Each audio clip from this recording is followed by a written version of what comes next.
here. So hello, everybody.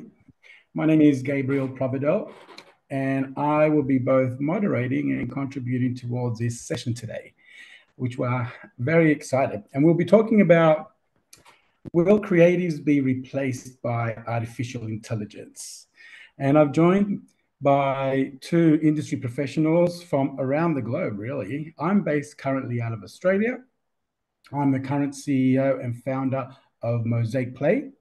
We connect talent to education offerings in the space of creative industries, be that animation, games, visual effects, architecture, etc. And we do that connecting them to incredible colleges and universities around the world.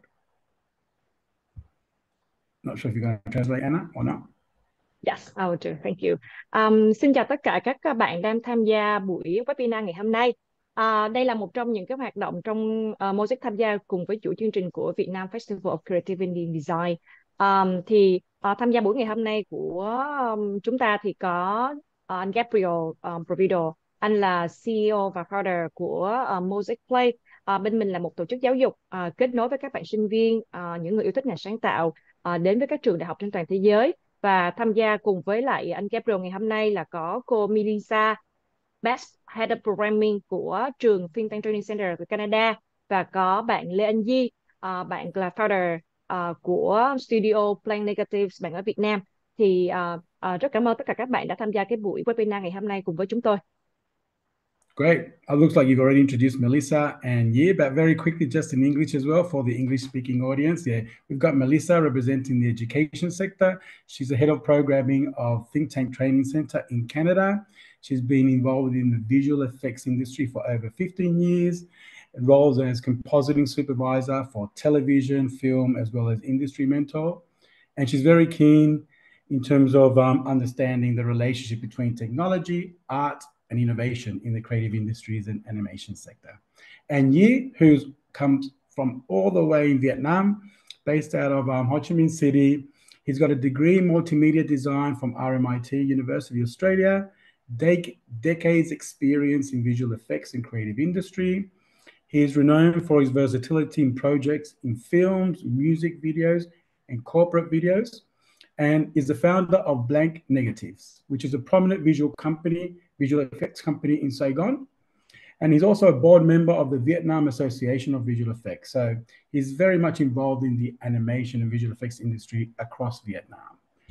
So good company, great company. And we'll be talking now about the impact of artificial intelligence, AI, specifically in the creative industry. Now, this topic is everywhere. We see, we read, we get streamed articles from AI pretty much every day, every week. We just heard the announcement from OpenAI at the beginning of this month, November, about a whole bunch of new tools coming through. So it's very topical. But what we wanted to do is concentrate and focus the topic of AI within the creative industries, since this is a festival call for creativity and design. And we'll be focusing our conversation on the impact of this technology for creatives. Tham gia buổi ngày hôm nay thì như các bạn đã biết thì chúng ta sẽ cùng đi vào một cái đề tài khá là nóng hổi ha. Đó là liệu là AI có thay thế những người làm sáng tạo hay không. Thì bây giờ mọi người cũng biết là AI ở khắp mọi nơi, ở mọi lĩnh vực, nhưng mà trong ngành sáng tạo sẽ như thế nào. Thì hôm nay các anh chị trong panelist ngày hôm nay của chúng ta sẽ cùng đi vào trao đổi cái đề tài khá là thú vị này, và các bạn cũng sẽ tìm hiểu kỹ hơn về khía cạnh của những người làm sáng tạo trong ngành giáo dục và những người đang làm trong nghề thì sẽ như thế nào. I wanted to start with one definition only. I'm sure everybody that's listening understands this topic, but just in case, because it is still a relatively new topic. So what we're going to focus today is generative AI. And the difference with traditional AI, which you all might be very familiar with, which is more of a digital assistant program for certain abilities and basic tasks. We all know Siri, the matching recommendation tools from Netflix, Amazon, etc. Today, we'll be focusing on, of course, the generative AI, which is the tool that creates new content and data, and without the direct input from humans necessary. Besides the initial prompt, it basically generates its on itself. And that's ChatGPT, of course, GBard, Midjourney, all these tools that we'll be referencing today. That's the focus, minimum input from humans, which is why the questions, what's the role of humans within all of this? Mình So, sẽ thấy cái sự khác biệt của traditional AI và generative AI ha. Traditional AI thường là những chương trình mà hỗ trợ công việc của chúng ta hàng ngày, hoặc là những cái phần mềm, những cái nền tảng. Còn những cái gần đây thì chúng ta được biết là generative AI thì sẽ là những nó trung vào việc phát triển nội dung, dữ liệu, và nó có thể làm việc độc lập, không hoàn toàn dựa vào con người. So the reason why I personally got inspired by this topic around will creatives be replaced by I recently attended a South by Southwest event in Sydney, which was done last month. It was a really good event. And I went to one session. In this one session, this presenter managed to develop an animation clip, an animation movie in 50 minutes. And she used 6 to 7 AI tools. Everything was developed by an AI tool in 50 minutes. The room was full of animators. The room was full of creative people. The script was developed by ChatGPT. The scenes and character concepts illustration was developed by Midjourney. The storyboard was developed by Storyboard Hero. The voiceover, which could be changed immediately to any language and use any clone voice from any celebrity, was developed by 11 Labs and Play HT. The music was developed by SoundDraw, and the animation and post-production was developed by Pika Labs and Runway ML. All of those are AI tools. The incredible thing, by the end of 50 minutes, when you can see this sequence, there was two big sentiments in that room. One was all of the room was super excited on how much the tools can help and do in 50 minutes. And two, the room was very much fearful, threatened, and defensive. The mood of the room was lower than what I expected. So it was exciting, but everyone could see that their roles from now onwards was going to be significantly impacted.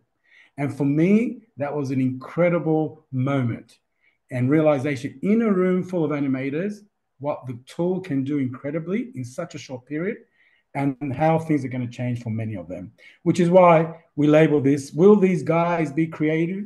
These creatives be replaced by AI machine tools? And the note ends on a high. It ends on a positive on how we can change, and we'll talk about that now. And I'll start speaking to my panel about this, but have that in mind when we speak about this at the end as well. Sorry about that, and I'm not sure how you're going to translate quickly, but no, you can go directly with the panel okay, discussion with that. Yeah. So I wanted to start the discussion around education first, and I'll pass it over to Melissa, who's based out of Canada with a premium education provider. And Melissa, I wanted to ask you first, how do you anticipate AI will change the education and training of future creative professionals? How have you seen that on your day-to-day education role as a mentor for these students? Absolutely. So not only have we seen it for the students, and oftentimes, education is almost leading the industry in some ways. We usually will jump on newer versions of the software before industry does. Usually industry will, especially the large studios who have these massive pipelines, take a little bit longer to adapt it. So I think the thing to keep in mind, and I know there's a few slides about this, is that AI is a tool. And so it can really assist in speeding up the process of stuff like that, but it won't necessarily replace the artist entirely. And I know that's kind of what you were kind of pointing towards. And so we want to make sure that artists still have the fundamentals. Fundamentals are really important. So we talk about feeding this information into the AI, into the machine learning. But at the end of the day, you have to understand the fundamentals in relation to visual effects, to game design, to all this kind of assets in order to modify it. And so we want to make sure that we're not too reliant on this technology, because it can actually stifle the creative process.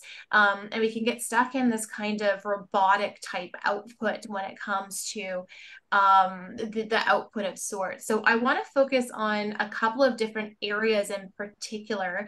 I don't know, Anna, if you wanted to translate any of that before I started. Actually, you can go ahead and now just put a brief translation in Vietnamese in the text chat box to Oh, save time. perfect. Awesome. I missed that. Thank you. And Roy, you can go to the next slide as well. So I would say that there's hybrid skills. So as we had said, the traditional skills are still needed. Like we had similar tools, dare I say, 20 years ago when we were trying to do stuff like rig removals and stuff like that. So I started back in the early 2000s. So this technology, maybe not to this extent, has always been there. So you want to see the blend of creative and technology. So we're seeing more of the students learn more of the technology. We're seeing more students learning more about the different scripting languages, the Python, Vex when it comes to Houdini, Blueprint when it comes to Unreal. So we're definitely seeing more infusion of more of the tech side of the artistic process than we have in the past. So that's definitely something to keep in mind. And then the other thing is we have to keep in mind, although AI does some really, really cool stuff, it can be also very unpredictable and very unstable. So while we're going to see more adaptations of it going forward, we see a lot of pre-visualization, which is super cool. I've had friends in the industry where they're using it to get bids on shows very, very quickly. They use AI to generate pre-visualizations, to generate the look and feel of how a shot may look. And then they go back and they use a blend of that AI and traditional methods, procedural methods to create the shot. And it makes for less back and forth. It makes for a faster turnaround and more creativity in the process. So the curriculum adaptation will have to change, of course, to have more of this focus, but also higher focus on skills that are uniquely human. And maybe we're going to get into that a little bit later. But it's really important to know what elements of AI, what their limitations are within AI. And then, of course, continuing to learn about machine learning and developments in AI. Like you said, like it's all over LinkedIn. I got LinkedIn open every single day throughout the day. It's hard not to kind of go into it and get excited about all the changes. Yeah, exactly. And we'll definitely come back to the human aspect even more. It looks like there's a lot there anyway happening, even within your college, about the wider sector in terms of trying to adapt. Are there any examples? You gave us a couple already, but specific examples that in terms of applications around AI for your students at universities that you've seen has created a significant impact on students? I would say, and it replicates really the industry. And so that is going to be with animation. So you see it with, Avatar, you see it with other films as well, where it's the motion capture, and that's playing into driving the animation. So again, it doesn't get rid of the need for knowing and understanding physics and movement and stuff like that, but it can get rid of the really basic stuff. Like, dare I say, some of the boring stuff that is very mechanical and mathematic and can easily be done, so that it can be pushing it forward. So we're definitely starting to see more adaptation of that stuff in the education sector, because that mirrors that in the industry. Nice. Good. Thank you. We'll definitely come back in terms of a lot of the topics that you mentioned there. I wanted to ask Yi, who's our industry representative, actually based out of Vietnam. So it'll be interesting to see what his perspective of the impact of AI creatives within Vietnam right now. So Yi, I wanted to start with, if you can give me examples from your end on your day-to-day professional life of how you have used AI, any case studies or anything that relate to how it's impacted your own professional life. For my day-to-day daily tasks, I use like AI in a lot of my professional jobs and in my daily life also. So, for example, like I can use like ChatGPT to implement with my Blender tools. So we can use it to start some very specific tasks and repetitive tasks. Like we're asking it to and to make a pre-visualizations for me and make some examples, like because like we can integrate blenders into stable diffusion also, and also use stable diffusions a lot because like it's very customizable. Right now it's also have like a comfy UI, so I can use like a node-based systems, like when I'm using the Nook for compositing. So I can use it to create like lots of examples for my clients. So that because like in my industries, like I mostly work for television commercials. Okay. Yeah, the feedback is very fast and it requires like a lot of constant changing throughout the time in a very short times amounts. So yeah, so the rise of the visualizations for like mid journeys and stable diffusions is helping us a lot because right now with the developing of the tool, I can control the layouts, the compositions first. This is not like before when I use like ChatGPT's. We cannot really control the layout because it's so random. So when we're typing prompts in there, just like give us like a random somehow it's related, but it's not really total 100% controls. Right now, it's not 100% controls either, but at least we can control like 80 or 85% of the outcome that we need. Yeah. Yeah.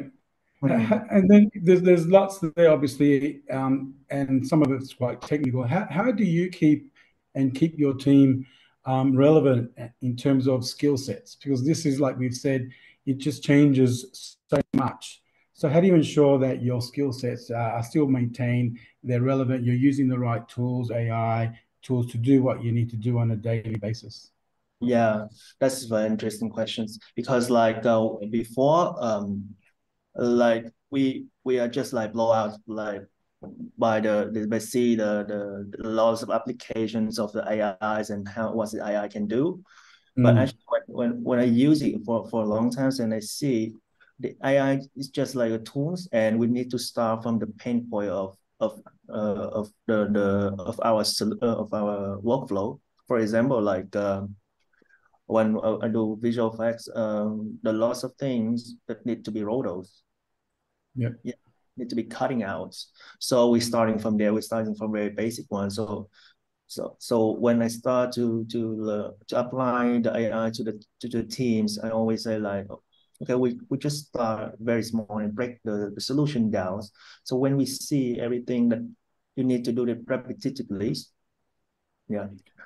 So there's the tools for doing that, like whether it's like a machine learning things from models from Nook, or it's like AI tools and do the raw tools for you. So we can start from there, very small things, and we slowly updating and replace our traditional workflow with AI tools in there. We're not really like putting the AI so for everywhere in our pipelines. Yeah. So we start very small. You're, Yeah. you're embedding that where it's relevant. So basically, the change of workflows has been quite dynamic for you right now, and that's the feedback that I'm getting a lot here. It's basically what are the new workflows and skill sets at the same time, where people can actually make the best of all these tools. I wanted to ask both of you. Start with Melissa now. Is that examples where AI you saw has completely outperformed creatives? Because then I'm going to ask you an opposite question afterwards.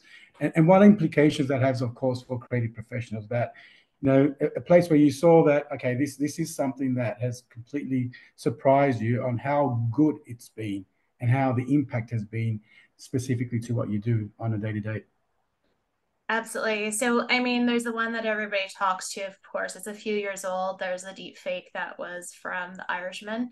That was a big one that came out from ILM. And I know it's a couple of years old now. And, you know, there's deep fakes that have been done over top of that are even better, where they've enhanced his eyes. So they basically said, you know, his eyes looked like they were still aged while he was de-aged. They ran it through all these algorithms through AI, and they were able to sharpen his eyes. They were just more contrasty. It was unbelievable, the side by sides. And that was just somebody doing it as a hobby, which is just unbelievable. So here we have a big studio, ILM, that has all the technology in the world, and somebody kind of, dare I say, one-ups them or just takes it to the next level. So there's definitely huge advances. There's also a couple different things in stuff like games. So in games, there's stuff with the NPC. I just learned this recently, non-player characters. Ubisoft has introduced LaForge, and it's using machine learning. So it's not quite AI, but it kind of plays into it of sorts. And so, of course, it's assisting, as we spoke about earlier, with a 3D animation through motion capture AI models. And it's allowing us to animate those characters that aren't necessarily regular gameplay or supplemental gameplay. And it's also used for stuff like testing and debugging. So all these roles where, we'd have somebody at a game studio where they'd have to just play the same scene over and over again. And I've been there at a studio. Now they can run AI through it and find all of this stuff. And so it's a huge time saver, and it might catch stuff that we wouldn't normally catch. So that in itself, I think, even though it's not necessarily artistic, it definitely has huge advantages. And then there's also another one that just plays into more realistic gameplay in games as well. And so there's The Darkest Dungeon, which I had never heard of. It's a popular indie video game. And it's basically duplicating the look and feel. So it can say, this is the artistic vision of this scene. Now make all these other scenes or these environments or dungeons, whatever it is, in the same style and replicate it. And it's just, like you said, similar to the example. It can do it almost instantaneously. So it's a preference. Like you said, there's two sides of the coin. Either you love it, or you say, no, I want to go the traditional route, and I want to stick to doing it more manually versus through AI. I'll ask you afterwards. So those are things that AI completely outperform humans. I'll obviously ask you later on, what are the human intrinsic qualities you think that are so important, still important, that AI can't compete with? But Yi, from your point of view, do you have examples where AI has significantly outperformed that human creative side of things? Yes. For me, I have examples like my recent work, like my most recent work, where I do the animations for a Vietnamese concert.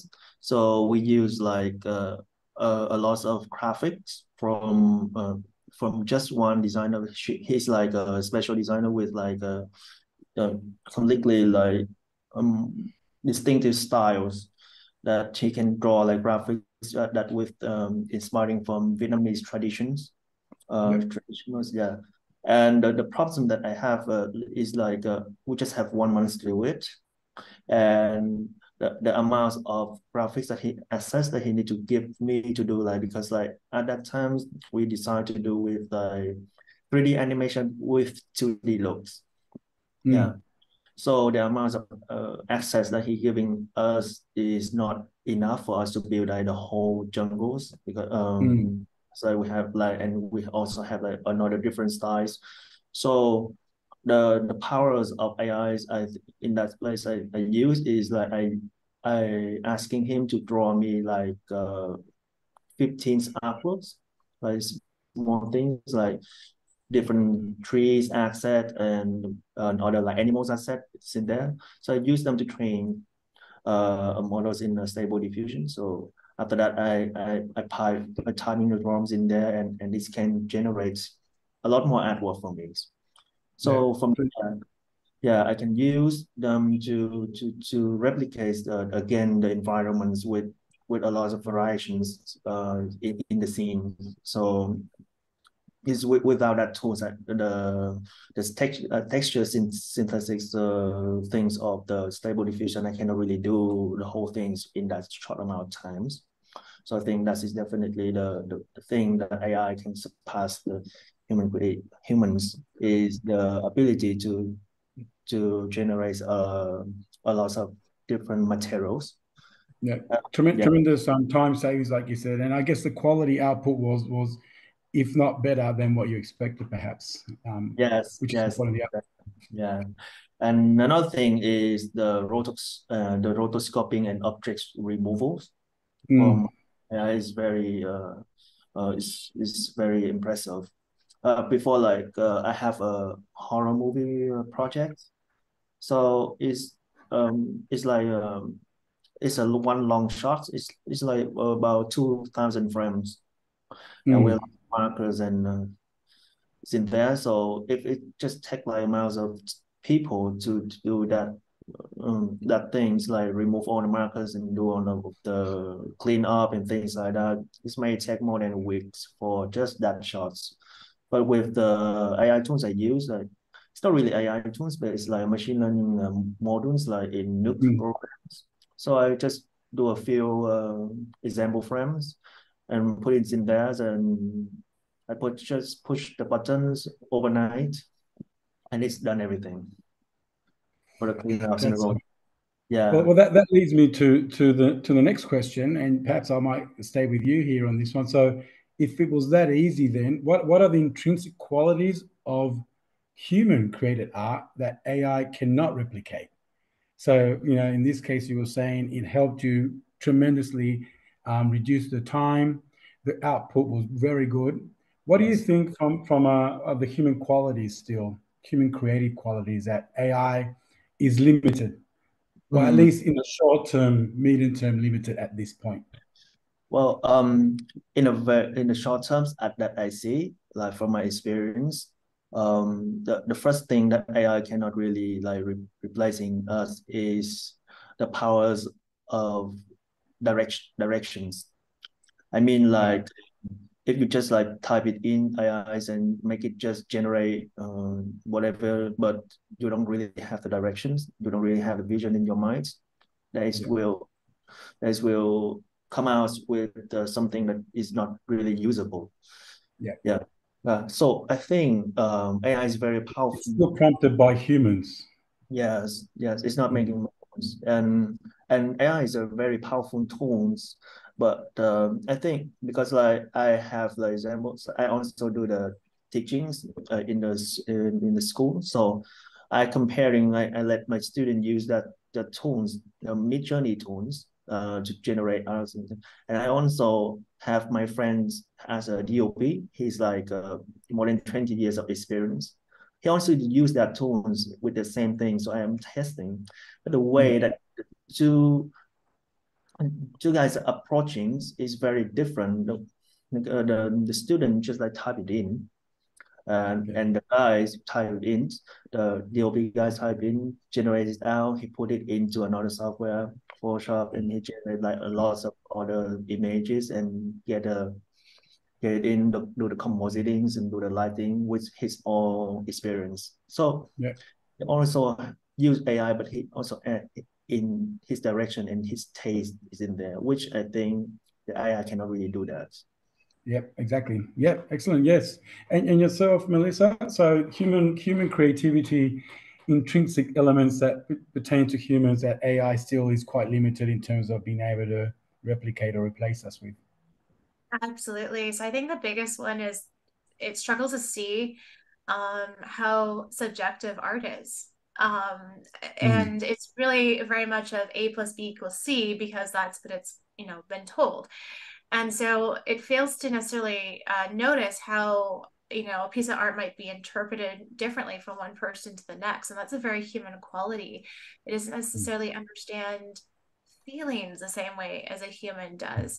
And so it very much just tries to go based on the rules that it's been taught, and so it has a hard time with tasks that don't have very clear rules. And you'll see that through Chat GPT, where you'll put something in there and you're like, huh?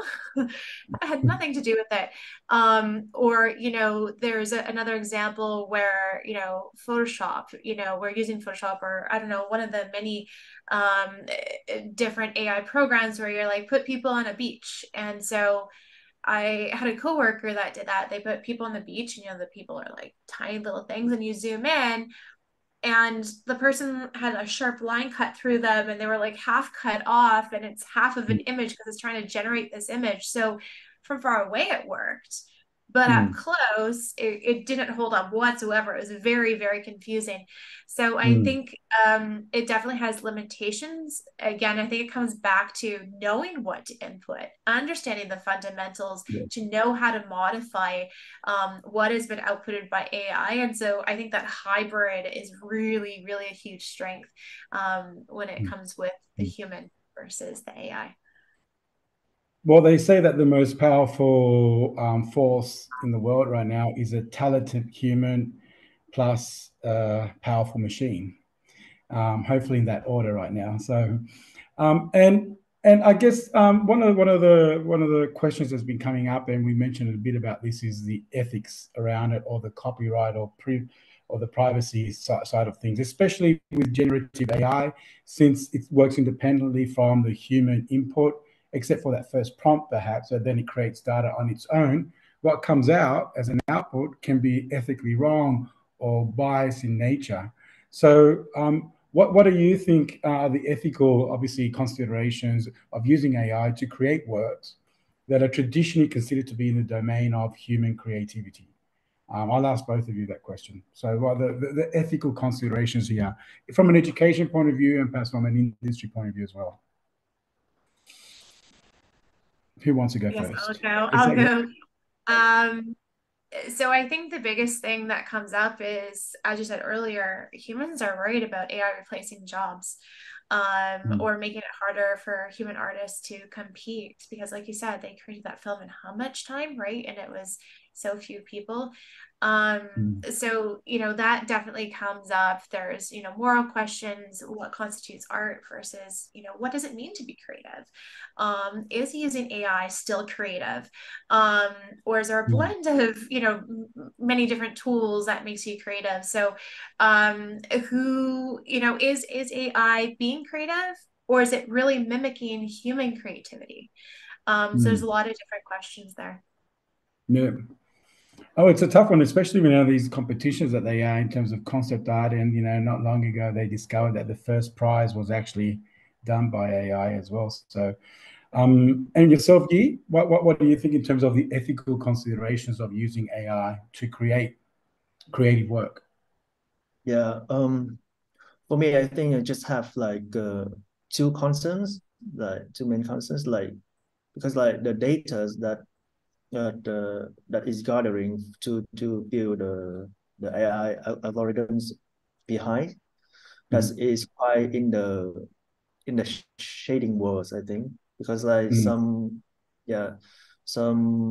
know, some of the companies like Adobe, so they build AI based on the stock that they already paid for the artists and photographers. But for some other companies, they don't, and they just use it to build a platform, and after that they just making the money out of the training models that they have.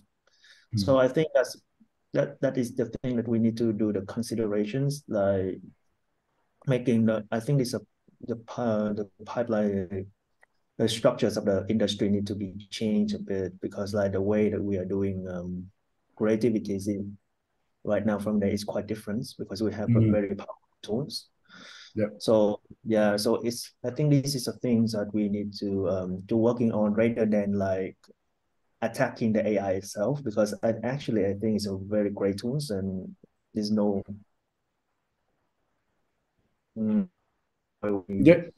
we are just focusing on that. Because the base has changed, like you said, the foundation. I think it's obviously an ongoing conversation, and it goes everywhere from high political powers to actually, inside classrooms, how you deal with that, even copyright and assessments, etc. So with powerful tools also comes more challenging questions as well. I wanted to ask just the final question around digital divide, and I wanted to also present to the people in our audience a couple of thoughts that we have as well from Mosaic Play around workflows that's been mentioned here in terms of jobs changing. But just on the digital divide, which is something, of course, it's the unequal access to digital technology. And since it's even hard for people like us to keep ourselves up to speed. You can imagine the general audience, and the digital divide was already present years ago. It's just going to be wider and wider. What are your thoughts around that? How to engage, or your advice for people, for students, for industry, for politicians, or people that have some impact on how to mitigate that digital divide? What are your thoughts in terms of how to make this journey and this exciting tool that we have available for as many people as possible? Hard thing to do, I know. That's the whole point of digital divide. But have you had any thoughts on that, on how to kind of like mitigate that gap? Melissa, yeah. I don't know who you were talking to there. I think the big thing is similar to what we saw for virtual production, or continue to see for virtual production. It's being developed as we go. There is no rules necessarily. There is no, pipelines necessarily. It's a lot of R&D. It's a lot of trial and error. And so I think it's really about fostering that community. So maybe, most people thankfully have, some kind of access to the internet. Obviously not everybody, but at least there's, to share things is really what it comes down to. Don't hold that information back, share it, any kind of open source stuff that you can have, because really it's a journey that we're going on together. And so I think if we foster that community like we did with virtual production, I mean, I remember seeing Facebook groups where people are like, hey, I figured this out, cool, call me, like complete strangers. Call me, come down here, come down there. And so I think if we continue to share that knowledge versus holding it back, it helps us all learn together versus, trying to win the race or something like that. Yeah, exactly. Well, and educators obviously have a big role to play around that, sharing that information. And yourself, Yi, in terms of that digital divide and your experience on how to make it perhaps not as divisive? Yeah, I think it's like for me, I think it's the same thing. It's like we need to like share that as much as possible. Yeah, because right now when I see the growing of the the technologies is like explosively, then I think we need to cooperate with together to really know what is going on, rather than like before, when we just like really stuck with ourselves in like the traditional workflow of, for example. Yes, like before, like I just like need to do the task and keeping the secrets, like a different kinds of tricks in when we're doing the jobs. But right now we have like a lot of tools, a lot of choices, a lot of open sources, like in script and programs and all kinds of things. Yeah, it's actually just speed up a lot of things and give us a lot of advantages. Save more times. Sharing things with other peoples in the community is very great. So I think the key things is like when we have to be more and more open and more connected to get together. Yeah, to make it spread out. Yeah. Which is great, having this festival around creativity and design, to be able to have these forums and try to explain to people that we are using it and we are trying and we are finding it challenging, but also trying to bring people on this journey as much as possible. Roy, can you do the next slide? I just wanted to kind of like so in terms of reshaping jobs, based on what you guys were saying, you can go to the next slide as well right now. A couple of things that have been mentioned here in the presentation is that from a new creative world, we spoke a bit about animation because both of you come from an animation, but this relates to the creative industries in general. I guess kind of a couple of the messages that we wanted to put forward here is that, as a creative, you need to become proficient. We think in AI and machine learning tools, you have to learn the tools as opposed to being afraid of it, just going out there and playing with it. And many of this stuff at the beginning is free anyway. Like you mentioned, it's about adapting workflows. So creatives should be prepared to adapt their workflows, as just like education providers are adapting their curriculum and their workflow, also industry. workflows and pipelines to incorporate these AI-driven processes that has changed the traditional processes. Understand, like you were saying, Melissa, the actual foundation, the concepts, how the knowledge of AI concepts around neural networks and deep learning will actually help you, without being a scientist or data analytics in terms of an expert in terms of everything that's got to do with the technical side of things, at least understanding the basic concepts to be able to work on top of that. And obviously developing your creative and technical skills. That mix is so important. And we've mentioned here that the human aspect is not yet replaceable around feelings, around direction, around prompting. Everything needs to be prompt anyway. Well, people forget that it's not like as if it's replacing. This was created by a human, this machine, this tool. It comes from humans. So, but it's a matter of us not letting it go out there, not keeping up to speed. If we go to the next slide. So one of the interesting things about, from our point of view, Mosaic, in terms of we connecting talent to education, one thing that we always say to our students that we don't think creatives will replace AI, but we do think that creatives not using AI will be replaced by creatives using it.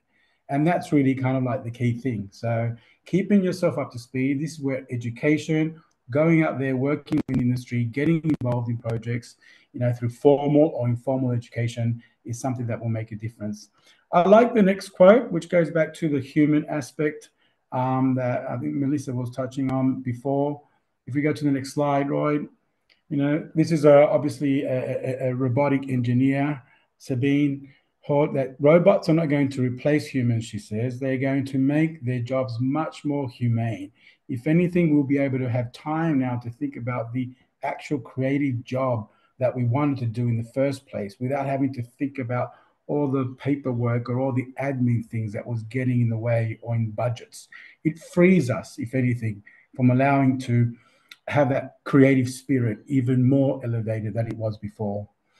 And I guess the last quote here that we had by the end of this is coming from actually ChatGPT. So if you go to the next slide, Roy, I actually asked ChatGPT the questions. So ChatGPT, tell me, will creatives be replaced by AI? And ChatGPT very politely said back to me, while AI will transform many aspects of creative work, it is unlikely to fully replace human creatives, instead serving as a tool to augment and enhance their unique skills and perspectives.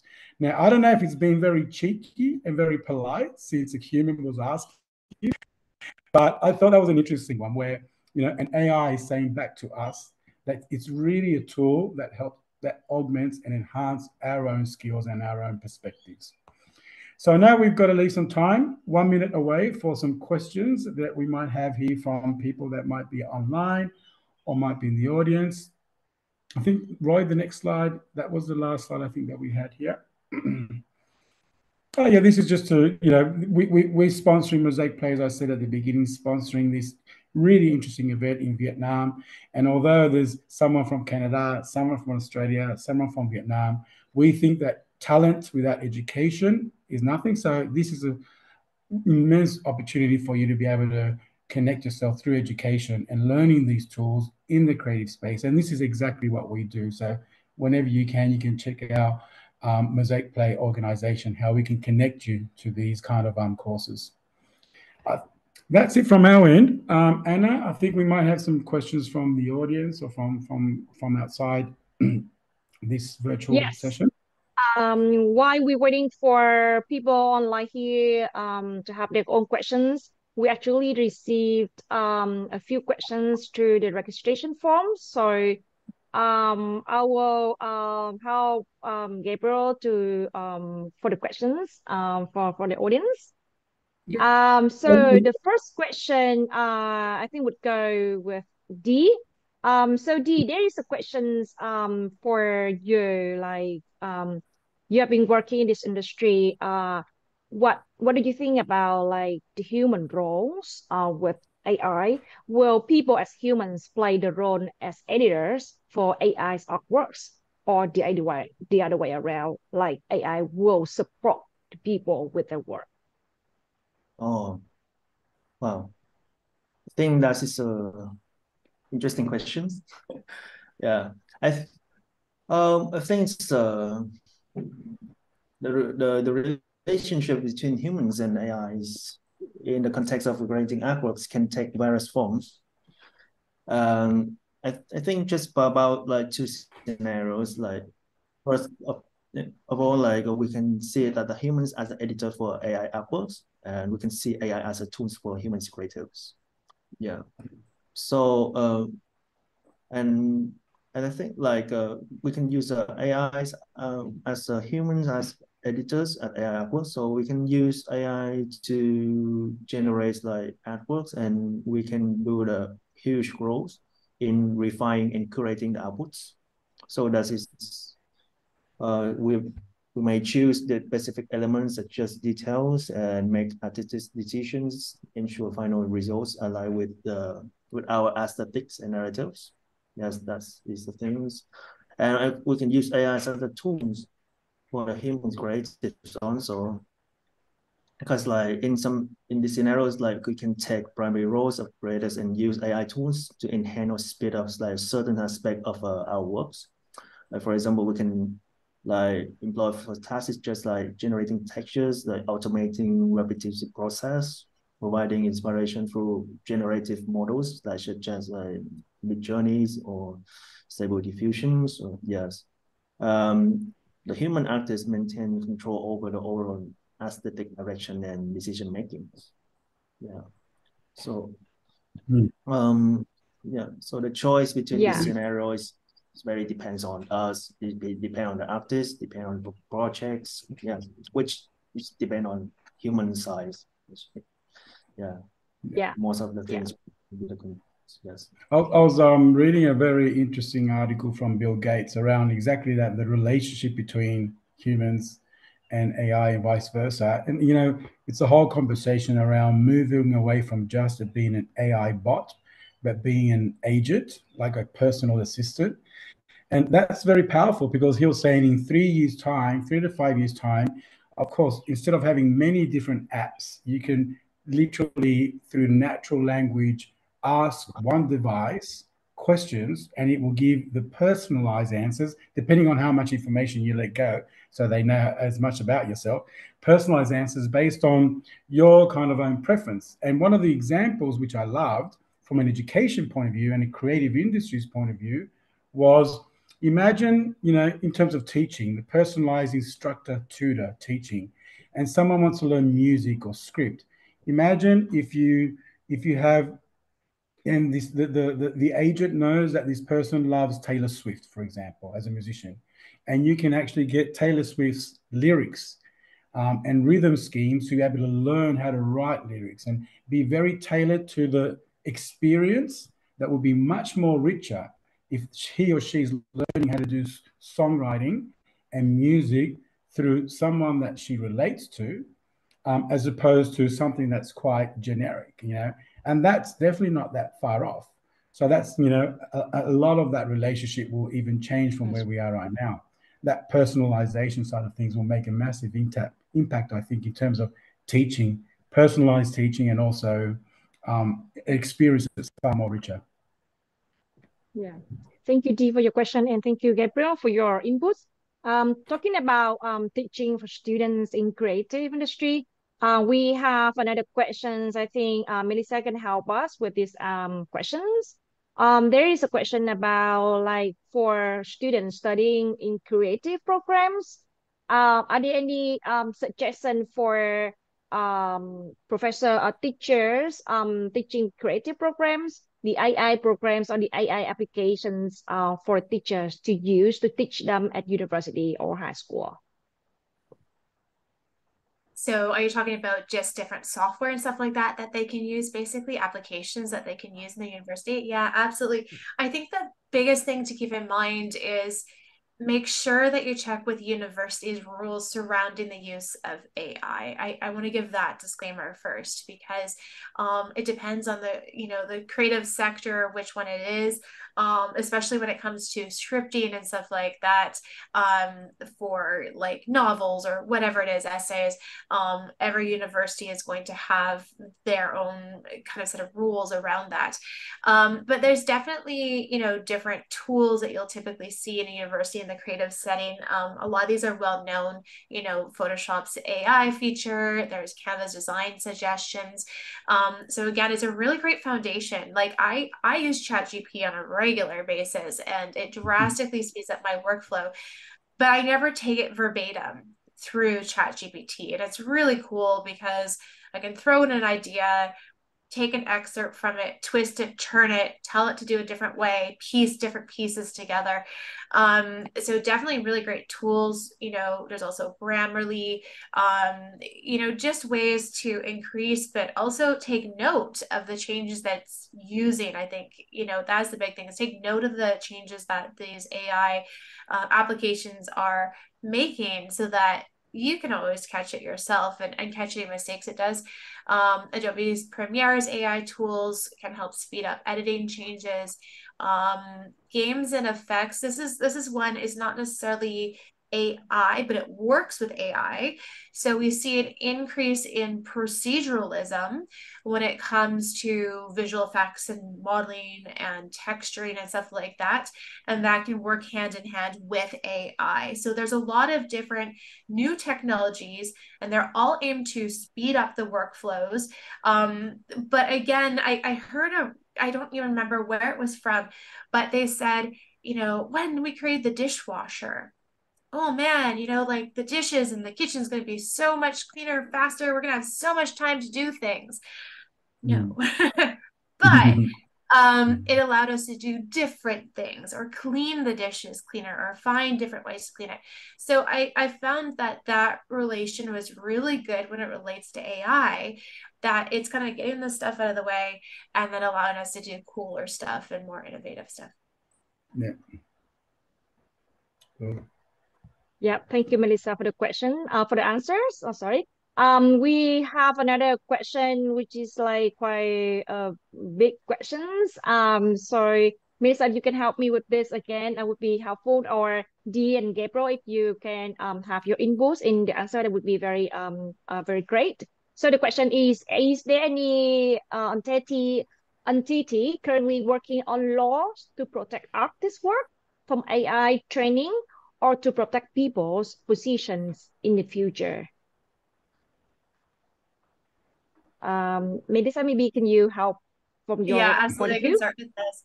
I mean, we just saw this in the United States. There's a SAG and AFTRA, I think it's supposed to be, I don't know if I said that correct, but the Alliance of Motion Pictures and Television Producers, and they were talking about, there's a huge long strike over this, over the use of AI and deep fakes to replace actors and background talent, and what that really meant. So absolutely, there's a lot of this going into place. There's the Writers Guild, of course, of America, that also fought the use of AI. So again, there's a place to use it, and there's a place to obviously put the human factor as well.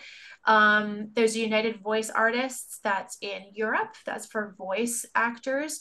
They are influencing the legislative process and it's going to be influencing the EU's proposed AI Act.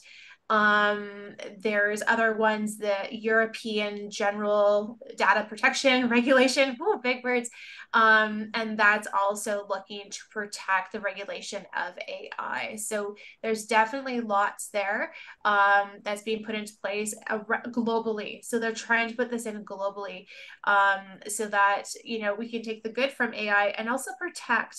There's some stuff that we want to make sure that isn't necessarily meant to be produced through AI. Yeah, there's a lot of work being done on this, and everyone's kind of like trying to catch up as well. Even I guess from student work, I guess, from an institutional point of view, Melissa, I guess people need to clearly identify if that work or how much of that work was actually done by them versus how much it was done by AI. And even news broadcasters, they'll have to kind of clearly outline that this was generated by AI or not, or this piece of content was done by a human journalist as opposed to perhaps ChatGPT. So even some common practice things need to be kind of like put in place to be very clear that where is the source coming from. I want to add something to that, and that is the DRM, that is the digital rights management, and they're starting to introduce invisible watermarks, invisible to the naked eye, and it's basically saying that this is original artwork, or it'll tag it so that we know. Now, it's not 100% foolproof. You can always, if somebody is really smart, they can kind of work around it, but at least then we can trace back who the original owner was of that artwork, the content creator or whoever the distributor was of that artwork. So there's definitely things that are being put in place, and that goes back to the transparency. Yeah. Cool. Yep. Thank you, Melissa and Gabriel. Dee, I have a question from the audience, which maybe you can help with in the context of Vietnam. What are the implications and the challenges for 3D artists with the rise of AI? And what should a 3D artist prepare to embrace the rise of AI in everywhere in our life, in our work? Oh, well, that's an interesting question because from my experience from now in Vietnam, we have like different markets for 3D artists to work in. Like first of all, there's a market that is required like generalist 3D artists, which we can work on the TVCs, we can work on some animation platforms, and we all work on billboards, animations, and all those kinds of things. And so we need a lot of general skills rather than like very specific skills. And the other ones, like they just focusing on doing the outsourcing, which they have really high end skills for very particular topics, just like especially for doing just water simulations, or just like especially just only doing the modelings. But for me, right now, even though like if you choose whatever type the markets that you're working on, is a lot of challenges right now. Is because like the working the time for finishing the work is shrinking down a lot. So for example, like one of my friends, like he working for outsourcing for Netflix, and we have like 8 episodes of doing a lot of doing like visual effects for those films. So he just have before he like have like at least a year for that kind of amount of work.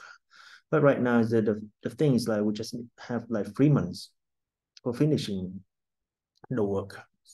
So the timing is shrinking down a lot. So in order to catching up the things, we need to catching up to learning all of the new workflows in there. Yeah. And that's, I think, for the specific like artists with specific kinds of very special positions. Moreover, when the challenge is also come to the artists that work in TVCs and with like the generalists, as I call.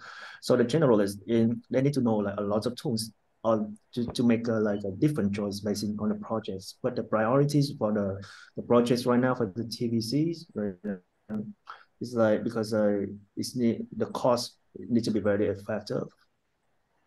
And the turning for the feedback is need to be fast, and you need to have like a lot of conversation skills, which also cost you a lot of brain powers also. So there's a lot of tools that can help you all those kinds of things, and you need. And I think the point is that we need to know how to